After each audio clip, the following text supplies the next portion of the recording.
In the day's other news, a Banner jobs report showed that employers hired more workers last month than at any time since July 2016. The U.S. Labor Department reports a net gain of 313,000 jobs in February. The unemployment rate held at 4.1% as thousands more people started looking for work. But wage growth slowed a bit from January's pace, which eased inflation concerns.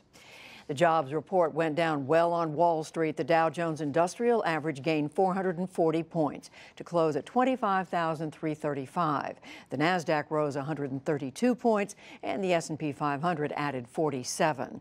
For the week, the Dow and the S&P gained more than 3%. The Nasdaq rose 4%. President Trump's newly announced tariffs on most imported steel and aluminum drew sharp rebukes around the world today. The European Union demanded to be told if it will be exempt. And in Beijing, the Chinese Commerce Ministry slammed the move and vowed to protect China's interests. We think it's perfect trade protectionism in the name of national security.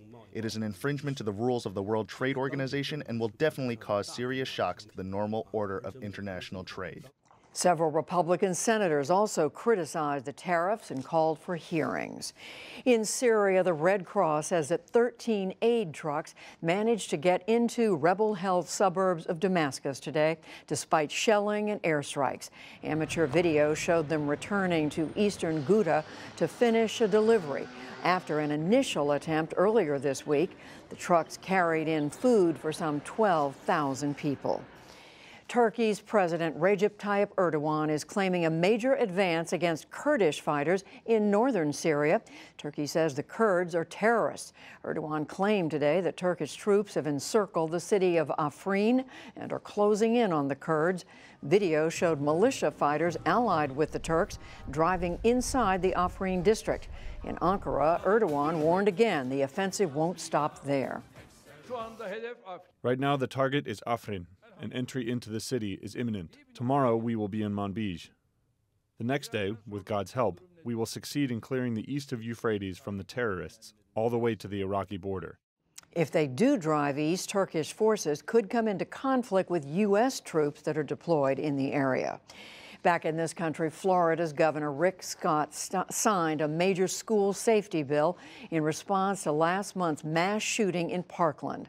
The new law raises the legal age to purchase rifles, creates a program to arm some teachers, and includes rifles in a waiting period for buying guns. The Republican governor said that it strikes a balance.